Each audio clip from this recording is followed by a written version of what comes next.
Le chant d'entrée, ce sera le 4e. Vivons en enfants de lumière. Enfin, je pense que c'est le 4e.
L'heure est venue de sortir du sommeil.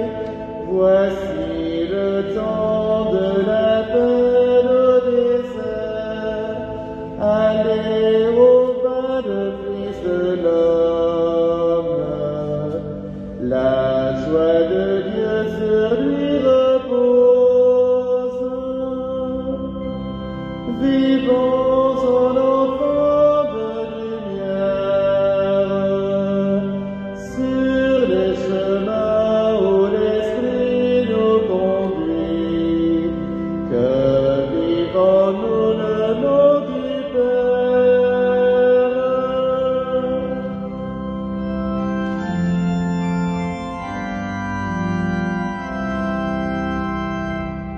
L'heure est venue de lutter dans la nuit. Voici le temps d'affronter l'ennemi. N'ayez pas peur face aux ténèbres. À l'horizon, la croix se dresse. Vivons en enfants de lumière sur les chemins où l'Esprit nous conduit. Que vivons-nous le nom du Père.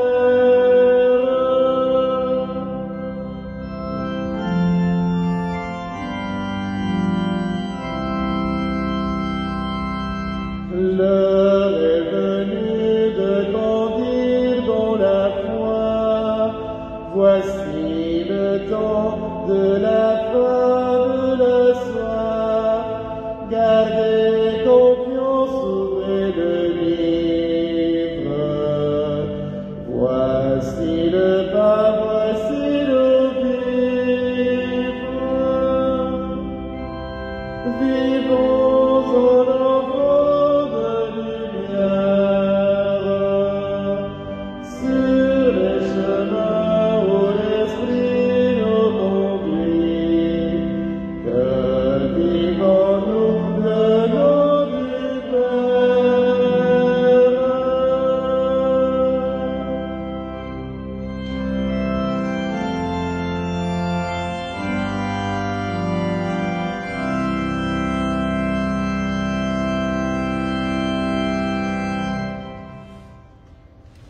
Au nom du Père et du Fils et du Saint-Esprit, la grâce de Jésus notre Seigneur, l'amour de Dieu le Père et la communion de l'Esprit Saint soient toujours avec vous.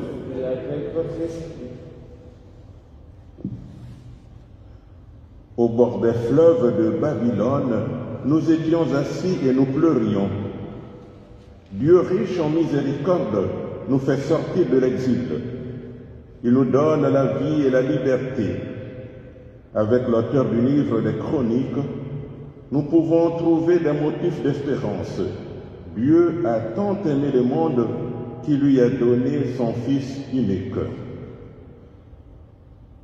En ce début de célébration, tournons-nous vers Dieu et reconnaissons notre péché.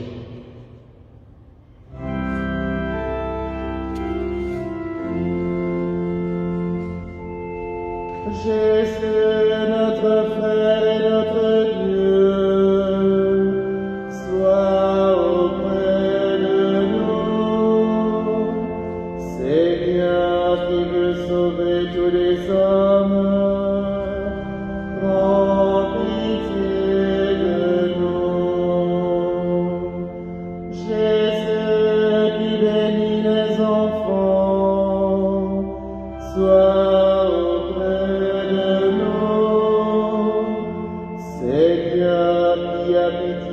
malheureux, prends pitié de nous.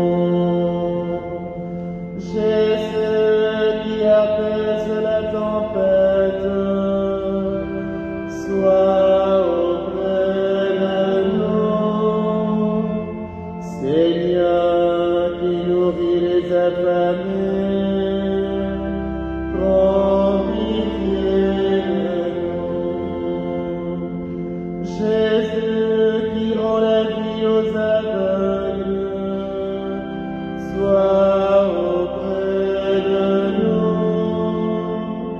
Seigneur qui fait entendre les sourds, prends pitié de nous. Jésus qui fait bondir le boiteux, sois auprès de nous. Seigneur qui ressuscite les morts, prends pitié de nous. Jésus qui pardonne les péchés, sois auprès de nous. Seigneur qui libère par la croix, prends pitié de nous.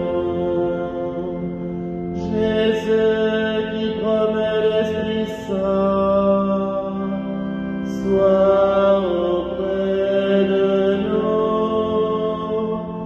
Seigneur qui nous sauve et nous libère, prends pitié de nous.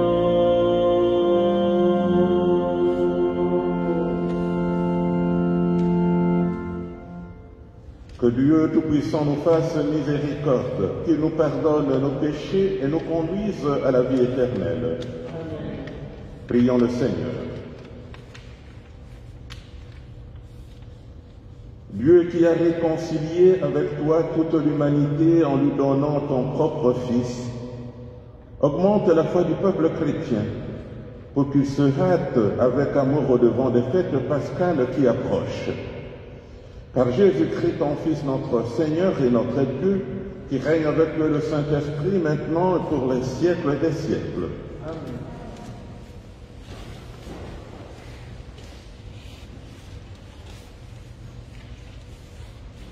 Lecture du deuxième livre des Chroniques. En ces jours-là, tous les chefs des prêtres et du peuple multipliaient les infidélités en imitant toutes les abominations des nations païennes, et ils profanaient la maison que le Seigneur avait consacrée à Jérusalem. Le Seigneur, le Dieu de leur père, sans attendre et sans se lasser, leur envoyait des messages, car il avait pitié de son peuple et de sa demeure. Mais eux tournaient en dérision les envoyés de Dieu, méprisaient ses paroles et se moquaient de ses prophètes. Finalement, il n'y eut plus de remède à la fureur grandissante du Seigneur contre son peuple. Les Babyloniens brûlèrent la maison de Dieu, détruisirent le rempart de Jérusalem, incendièrent tous ses palais et réduisirent à rien tous leurs objets précieux. Nabuchodonosor déporta à Babylone ceux qui avaient échappé au massacre. Ils devinrent les esclaves du roi et de ses fils jusqu'au temps de la domination des Perses. Ainsi s'accomplit la parole du Seigneur proclamée par Jérémie. La terre sera dévastée et elle se reposera durant 70 ans jusqu'à ce qu'elle ait compensé par ce repos tous les sabbats profanés. Or, la première année du règne de Cyrus, roi de Perse, pour que soit accomplie la parole du Seigneur proclamée par Jérémie, le Seigneur inspira Cyrus, roi de Perse, et celui-ci fit publier dans tout son royaume et même consigné par écrit. Ainsi parle Cyrus, roi de Perse. Le Seigneur, le Dieu du ciel, m'a donné tous les royaumes de la terre, et il m'a chargé de lui bâtir une maison à Jérusalem, en Juda. Quiconque parmi vous fait partie de son peuple, que le Seigneur son Dieu soit avec lui et qu'il monte à Jérusalem. Parole du Seigneur. Nous rendons grâce à Dieu.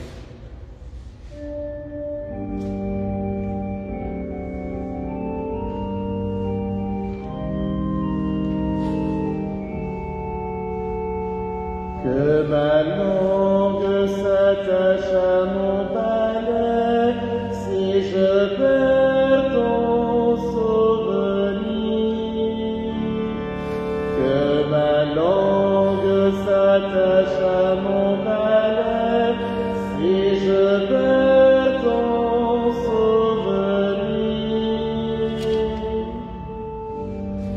Au bord des fleuves de Babylone, nous étions assis et nous pleurions, nous souvenant de Sion. Au sol des alentours, nous avions pendu nos harpes. Que ma langue s'attache à mon palais, si je perds ton souvenir. C'est là que le vainqueur nous demandèrent des chansons et nos bourreaux des airs joyeux. Chantez-nous, disait-il, quelque chant de Sion. Que ma langue s'attache à mon balai, si je perds ton souvenir. Comment chanterions-nous un chant du Seigneur sur une terre étrangère? Si je t'oublie, Jérusalem, que ma main droite m'oublie. Que ma langue s'attache à mon balai, si je perds ton souvenir. Je veux que ma langue s'attache à mon balai, si je perds ton souvenir. Si je l'élève, Jérusalem, au sommet de ma joie. Que ma langue s'attache à mon balai, si je perds ton souvenir.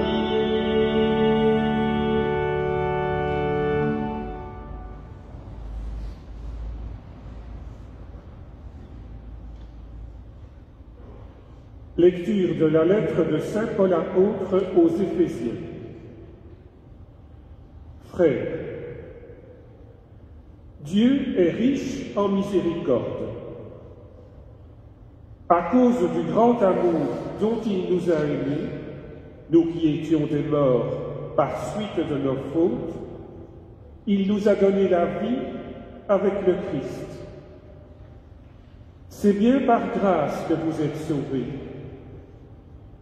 Avec lui, il nous a ressuscités et il nous a fait siéger aux cieux dans le Christ Jésus.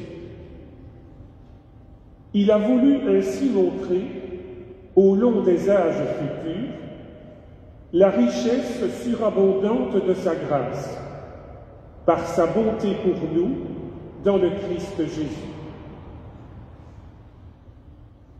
C'est bien par la grâce que vous êtes sauvés, et par le moyen de la foi. Cela ne vient pas de vous, c'est le don de Dieu. Cela ne vient pas des actes. Personne ne peut en tirer orgueil. C'est Dieu qui nous a fait. Il nous a créés dans le Christ Jésus en vue de la réalisation d'œuvres bonnes qu'il a préparées d'avance pour que nous les pratiquions. Parole du Seigneur. Nous rendons grâce à Dieu.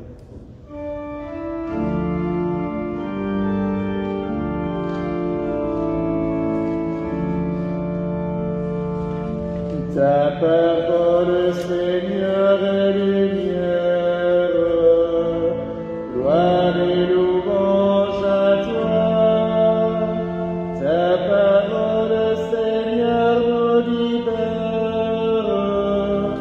gloire et louange à toi. Ta parole aujourd'hui nous fait vivre, gloire et louange à toi.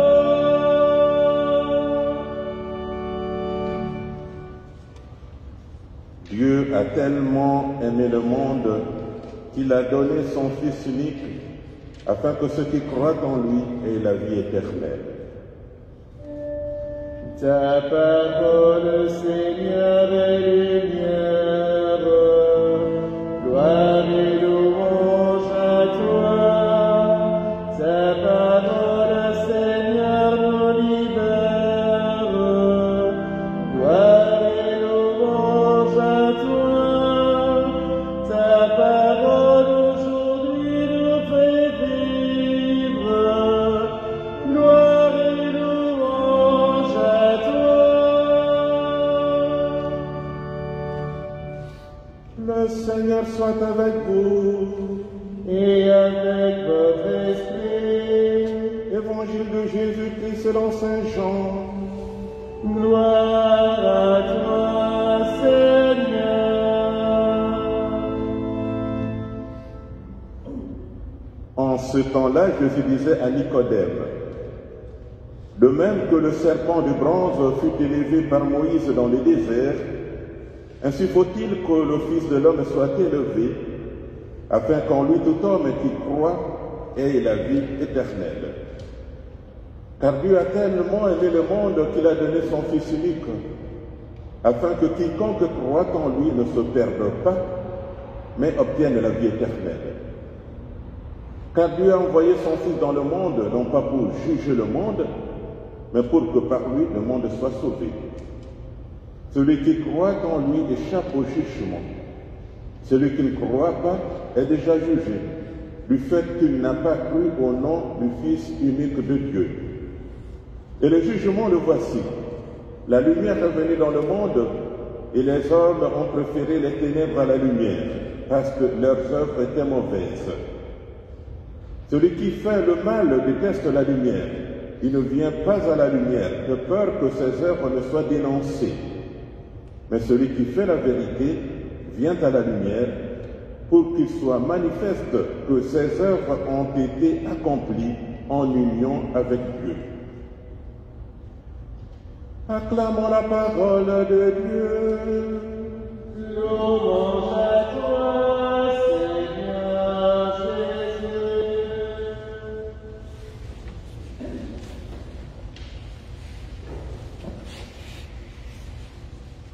Chers frères et sœurs, l'épisode évangélique de ce dimanche se situe dans la conversation entre Jésus et Nicodème. Nicodème est un docteur de la loi qui se pose des questions et accepte de remettre en question ses convictions religieuses. En sa qualité de chef des pharisiens, les gestes et l'enseignement de Jésus le poussent à un sérieux examen de conscience. Il se remet à la recherche de la vérité, il se met à la recherche de la vraie lumière. Il a ses propres convictions liées à la tradition, mais doit-il les abandonner pour adhérer à la nouveauté qu'apporte le Christ? Ce qui est vrai, c'est que Nicodème ne se réjouit pas de mener une vie sans vraie profondeur. Il se remet en question. Il veut repartir et changer de vie. Il vient rencontrer Jésus la nuit. Et il finira par apprendre que la vraie vie consiste à fixer continuellement son regard sur Jésus crucifié. Sur Jésus crucifié. Et après son dialogue avec Jésus, les Écritures saintes ne parlent plus de lui. Mais il va réapparaître pour défendre Jésus contre le pharisien en affirmant que la loi juive ne permet pas de condamner quelqu'un sans lui donner l'occasion de présenter sa défense. Il défend Jésus contre le pharisien. Et à la sépulture de Jésus, Nicodème est là aussi présent avec Joseph d'Arimathie. Alors, il a finalement compris que le 100 verset de Jésus va inaugurer l'introduction de la vie divine dans l'humanité, c'est-à-dire l'éternité. Une éternité qui est fondée sur un amour inconditionnel. Dans son dialogue avec Jésus, Jésus lui disait, il faut renaître. Et Nicodème disait, mais renaître sur quoi? Mais la renaissance dont lui parlait Jésus pour avoir la vie éternelle devient possible.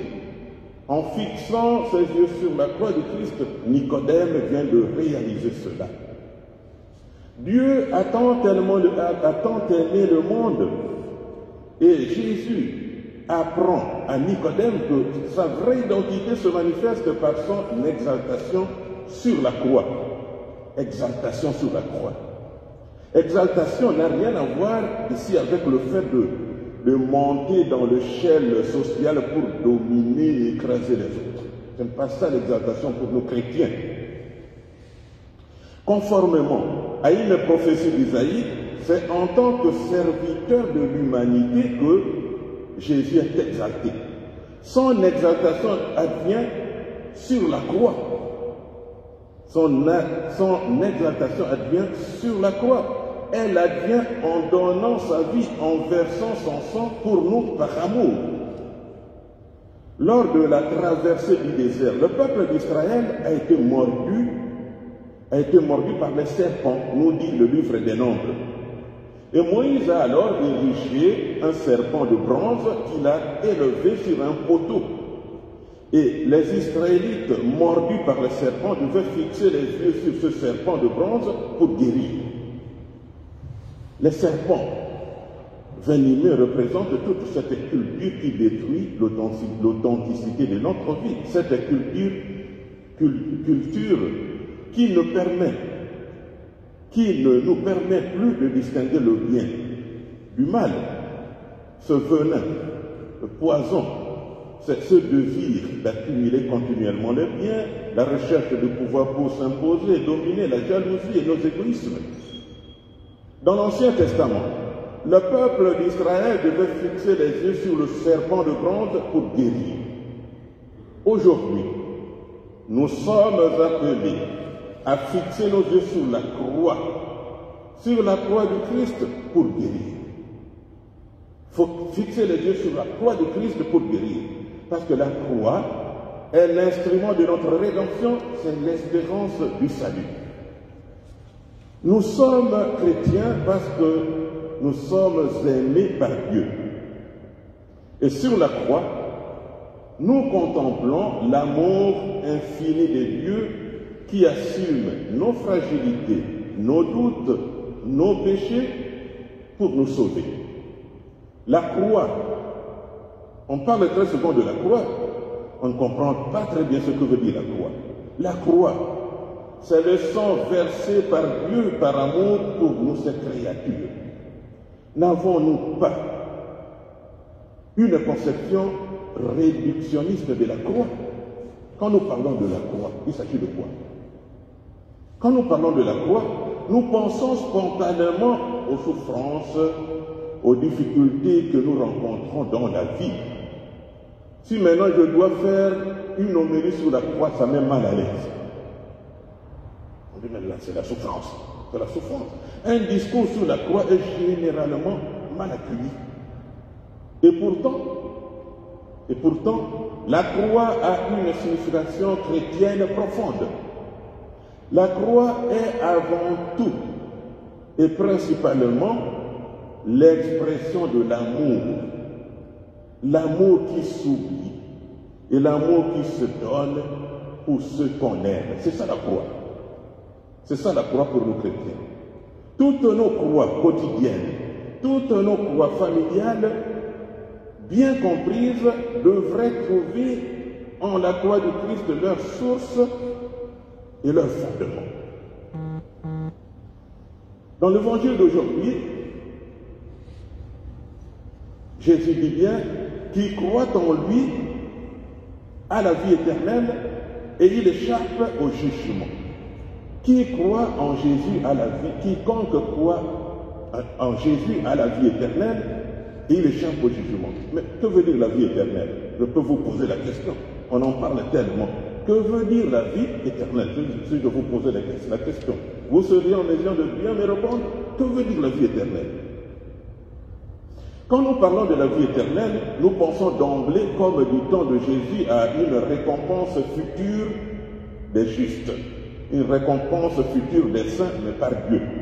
Cette conception, selon laquelle l'éternité s'accomplit uniquement dans le monde de Dieu une fois qu'on est mort, il faut revoir un peu cela.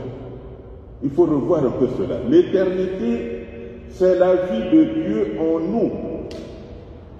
Et tel que nous sommes là, nous avons cette vie de Dieu en nous. Et cette vie de Dieu en nous est indestructible et incorruptible. L'éternité est une réalité présente et non seulement future. C'est une réalité présente et non seulement future. L'éternité commence ici et maintenant. Et comme il s'agit de cette vie de Dieu en nous, cette vie de Dieu en nous doit grandir. Il faut qu'il y ait une croissance. Il faut qu'il y ait une croissance. C'est ça l'éternité. L'éternité, c'est le présent, mais vécu dans la plénitude. C'est vivre la plénitude de l'amour maintenant. C'est ça l'éternité. Maintenant, la mort ne peut plus nous effrayer parce qu'elle devient alors le moment de notre présent. Chaque jour devient un jour de bien. Chaque jour devient un jour d'amour. Il n'est pas juste d'évoquer la vie éternelle en parlant uniquement des morts. Nous sommes là. Nous avons également cette vie éternelle. Nous l'avons. Nous l'avons. L'éternité consiste à vivre aujourd'hui l'amour de Dieu, mais en permanence. Elle est cette vie de Dieu qui nous ouvre un amour, mais un amour inconditionnel. Jésus nous dit qu'il croit en lui échappe au jugement. Mais que veut dire jugement? Que veut dire jugement? Il nous arrive d'assimiler, d'identifier la justice de Dieu à une justice humaine. L'interprétation du jugement dernier, présentée par l'évangéliste Matthieu, nous pousse très souvent à nous faire l'idée d'un Dieu juge sévère et impitoyable, mais à la fin des temps. On voit bien qu'il répartit les bons, les mauvais, il dit aux bons, alors venez, votre place est là parce que vous avez bien servi, vous avez vécu l'amour. On a cette idée d'un Dieu juge sévère. Et dans ce sens, le jugement dernier est conçu comme un grand tribunal, un tribunal auquel Dieu impitoyable condamne et punit à la manière humaine ceux qui n'ont pas vécu l'amour. Mais pour l'évangéliste Jean, on vient de le lire, le jugement c'est le salut. Et il advient au moment présent. Au moment présent. Le jugement n'est pas une condamnation future, mais le jugement est une bénédiction divine continuelle. Continuelle, dès à présent, l'homme est appelé à être son propre juge. L'homme est appelé à être son propre juge. Le jugement se fait ici et maintenant, mais en fixant les yeux sur l'amour de Jésus sur la croix. C'est la croix qui nous éclaire et nous illumine. Sur la croix, Jésus nous apprend que vivre, c'est aimer de façon inconditionnelle. Fixer les yeux sur la croix, c'est reconnaître la purification que Dieu a fait, la purification que Dieu fait de l'humanité à travers un amour gratuit. Donc, chacun de nous est en mesure d'affirmer s'il est en train de se sauver ou non. Tel qu'on est là, chacun doit être en mesure de dire s'il est en train de se sauver ou non. Tout dépend de la façon dont il fixe ses yeux sur la croix, tout dépend de la façon dont il vit cette disponibilité à donner sa vie pour les autres. Tout dépend de cela. Le jugement se fait ici et maintenant par chacun de nous, et non par Dieu, par chacun de nous, en se confrontant à l'Évangile. Et l'Évangile devient cette université du bien, cette université de l'amour. Que le Seigneur nous accorde la grâce de fixer continuellement notre regard sur la croix du Christ, afin de l'imiter en faisant de notre vie un don gratuit pour les autres.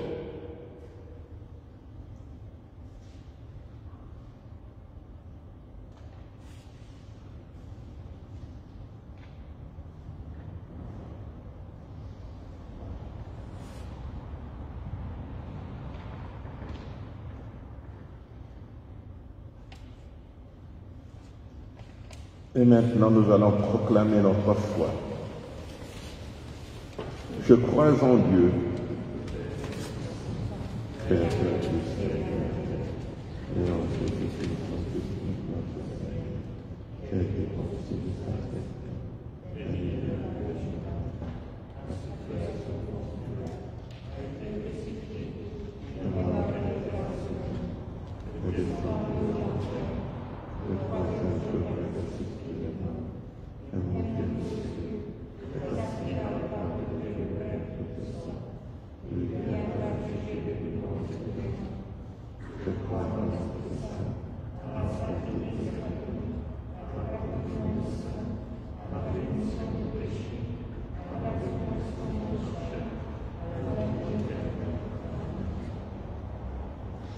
Peuple de frères en marche, faisons monter vers le Seigneur nos prières aux intentions de l'Église du monde.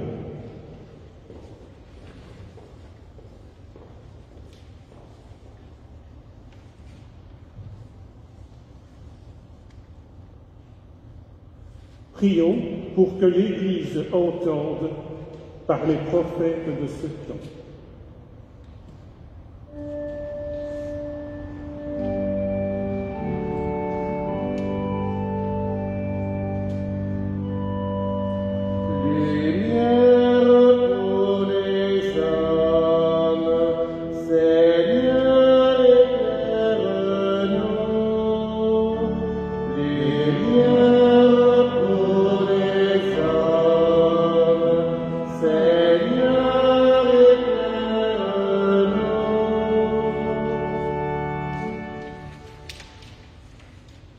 Prions pour que nous ne restions pas indifférents face à la pauvreté, la misère, le deuil et l'angoisse de leur terre. Seigneur pour les hommes, Seigneur éclaire-nous.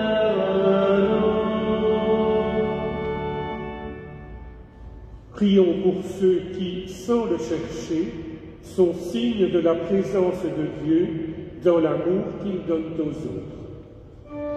Lumière pour les hommes, Seigneur, éclaire-nous. Prions pour que notre communauté s'ouvre à la grâce de l'amour de Dieu et donne l'envie à d'autres de venir la rejoindre. Lumière pour les hommes, Seigneur, éclaire-nous.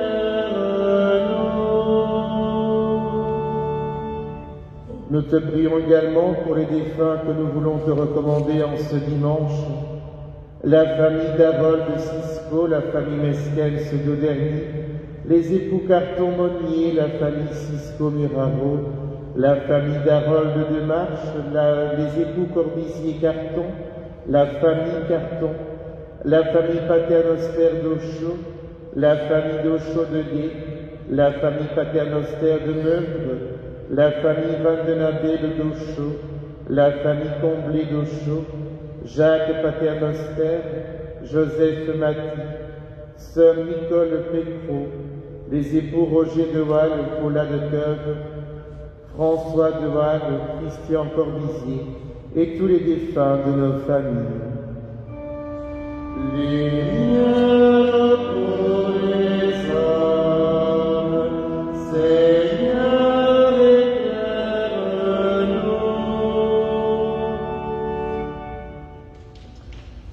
Seigneur, en ton amour, fais grandir notre foi, que par Jésus ton Fils, dans la force de l'Esprit, nous soyons des témoins confiants à l'écoute de la parole, maintenant et pour les siècles des siècles. Amen.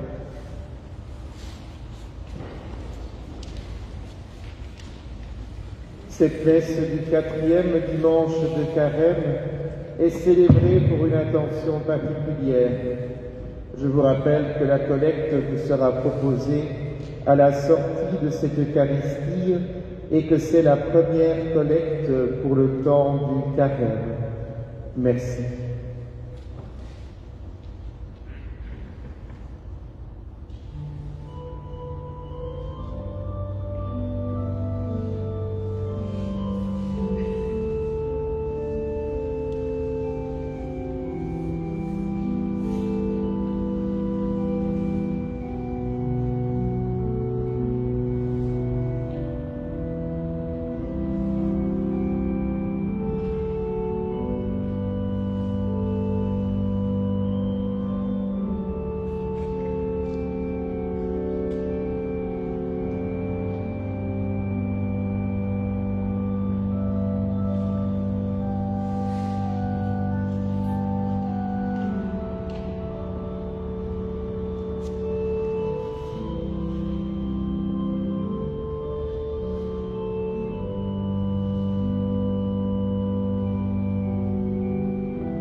Prions ensemble au moment d'offrir le sacrifice de toute l'Église. Seigneur, nous te présentons dans la joie le sacrifice qui sauve notre vie et nous te prions humblement. Accorde-nous de le célébrer avec respect et de savoir l'offrir pour le salut du monde. Par Jésus, le Christ, notre Seigneur. Le Seigneur soit avec vous.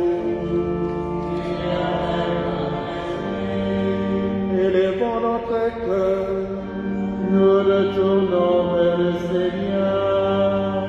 rendons grâce au Seigneur notre Dieu. Cela est juste et bon. Vraiment, il est juste et bon de te rendre gloire, de t'offrir notre action de grâce toujours et en tout lieu, à toi, Père très saint, Dieu éternel et tout-puissant.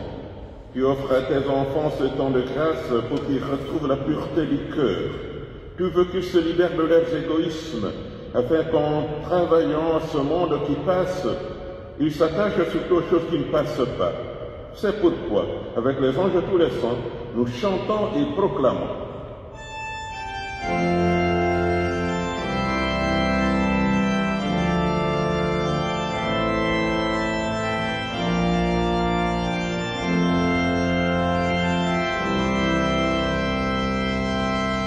Tu es saint, Dieu de l'univers, tu es saint, Dieu de l'univers, Hosanna au plus haut des cieux, au plus haut des cieux.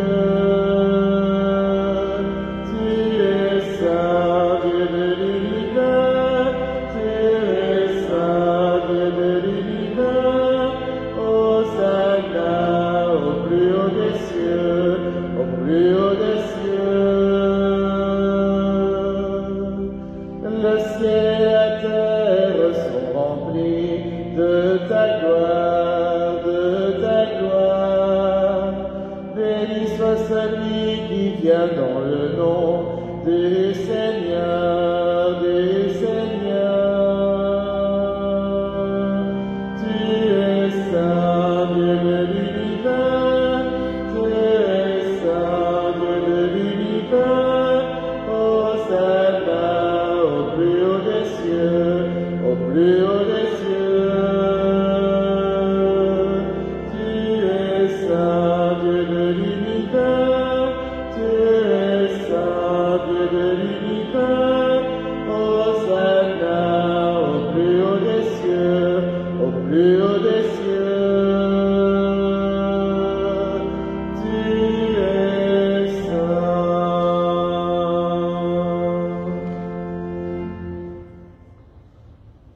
Toi qui es vraiment saint, toi qui es la source de toute sainteté, nous voici rassemblés devant toi et dans la communion de toute l'Église, en ce premier jour de la semaine, nous célébrons le jour où le Christ a ressuscité d'entre les morts.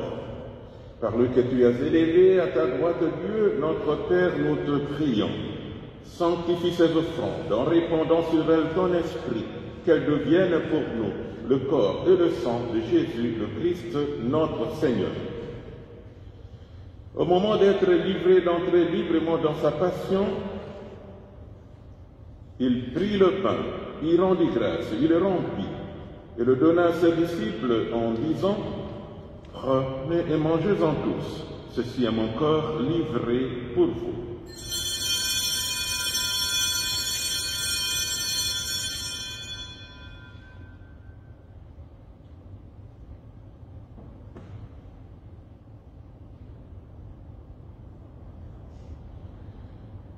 De même, à la fin du repas, il prit la coupe. De nouveau, il rendit grâce et la donna à ses disciples en disant « Prenez, buvez-en tous, car ceci est la coupe de mon sang, le sang de l'alliance nouvelle éternelle, qui sera versé pour vous, pour la multitude, en rémission des péchés. Vous ferez cela en mémoire de moi. »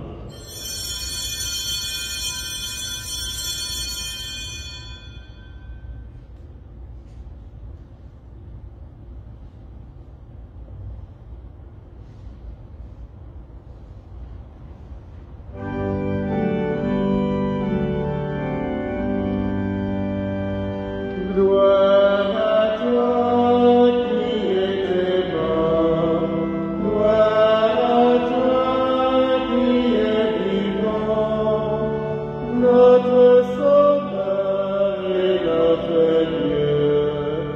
Viens, Seigneur Jésus. Faisant ici mémoire de la mort et de la résurrection de ton Fils, nous t'offrons, Seigneur, le pain de la vie et la coupe du salut, et nous te rendons grâce car tu nous as choisis pour servir en ta présence.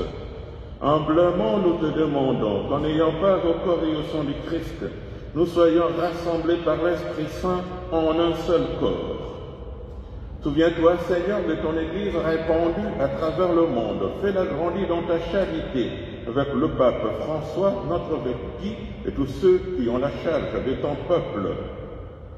Souviens-toi aussi de nos frères qui se sont endormis dans l'espérance de la résurrection et de tous les hommes qui ont quitté cette vie. Reçois-les dans ta lumière auprès de toi. Sur nous tous, enfin, nous implorons ta bonté. Permets qu'avec la Vierge Marie, la bienheureuse Mère de Dieu, avec Saint Joseph son époux, avec les apôtres, les saints de tous les temps, qui ont vécu dans ton amitié, nous ayons part à la vie éternelle, et que nous chantions ta louange. Par Jésus-Christ, ton Fils, bien-aimé.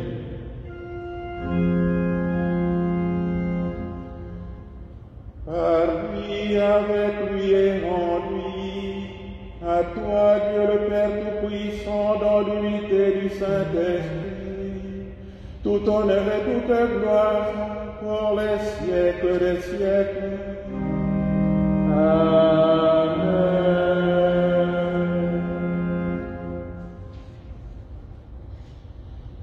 Comme nous l'avons appris du Sauveur et selon son commandement, nous osons dire: Notre Père, qui es aux cieux, que ton nom soit sanctifié, que ton règne vienne, que ta volonté soit faite sur la terre comme au ciel.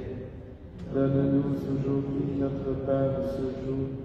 Pardonne-nous nos offenses, comme nous pardonnons aussi à ceux qui nous ont offensés. Et ne nous laisse pas entrer en tentation, mais délivre-nous du mal. Délivre-nous de tout mal, Seigneur, et donne la paix à notre temps. Par ta miséricorde, libère-nous du péché, rassure-nous devant les épreuves. En cette vie, nous espérons le bonheur que tu promets et l'avènement de Jésus-Christ, notre Sauveur. Car c'est à toi qu'appartiennent le règne, la puissance et la gloire, pour les siècles des siècles. Seigneur Jésus-Christ, tu as dit à tes apôtres: je vous laisse la paix, je vous donne ma paix. Ne regarde pas nos péchés, mais la foi de ton Église, pour que ta volonté s'accomplisse. Donne-lui toujours cette paix et conduis-la vers l'unité parfaite, toi qui règnes pour les siècles des siècles. Amen. Que la paix du Seigneur soit toujours avec vous. Et avec votre esprit. Et dans la charité du Christ, partageons-nous la paix.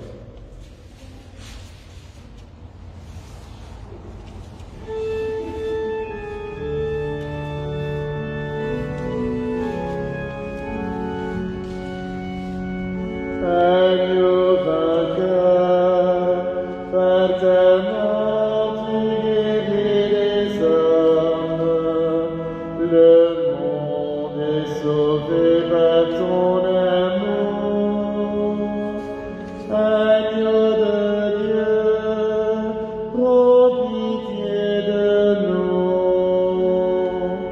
Agneau de Dieu, prends pitié de nous.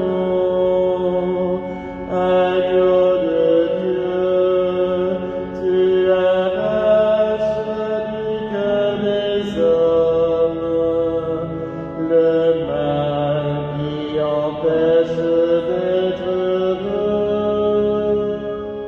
Agneau de Dieu, prends pitié de nous. Agneau de Dieu, prends pitié de nous. Agneau de Dieu, tu deviens le berger des hommes. En toi tout un peuple est rassemblé. Agneau de Dieu, donne-nous la paix. Agneau de Dieu, donne-nous la paix. Heureux les invités au repas du Seigneur, voici l'agneau de Dieu qui enlève le péché du monde. Seigneur, je ne suis pas digne de te recevoir, mais dis seulement une parole et je serai guéri.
Prions le Seigneur.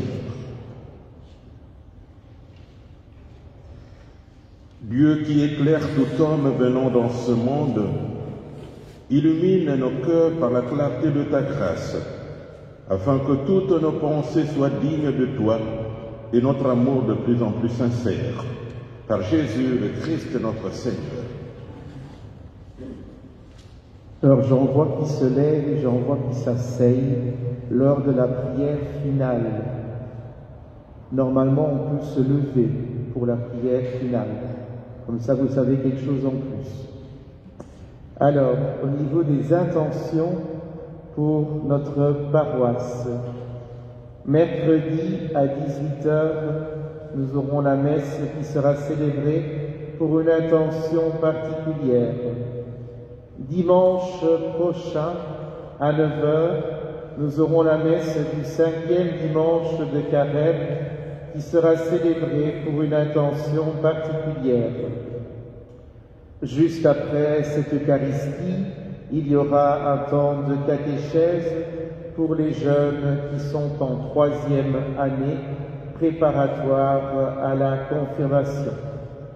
Encore une information, dans 2 semaines, nous serons le dimanche des Rameaux et donc nous sommes à la recherche de bouillie. Alors à partir de demain matin, il y aura dans le fond de l'église des mannes en osier vides. Vous êtes invités autant que possible à les remplir de sorte que dans 2 semaines, nous puissions solidairement avoir du buis pour tout le monde.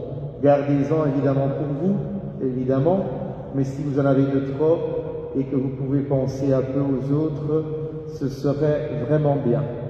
Et puis, une petite aparté, vous savez que j'étais absent pendant 2 semaines pour raison de maladie. Ce vilain virus est venu aussi visiter notre maison et je voudrais particulièrement remercier Luc d'avoir repris le flambeau pendant ces 2 semaines et aussi aux lecteurs, aux lectrices et à la communauté, bien sûr, d'avoir continué à prier. Ce n'est pas parce que 1 ou 2 personnes sont malades que la communauté s'arrête. C'est d'ailleurs à cela que l'on voit que la communauté reste vivante. Merci.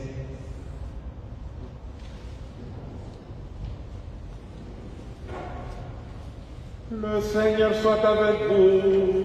Et avec votre esprit. Que Dieu Tout-Puissant vous bénisse, le Père, le Fils et le Saint-Esprit. Amen. Allez dans la paix du Christ. Nous rendons grâce à Dieu. Bon dimanche et bonne semaine.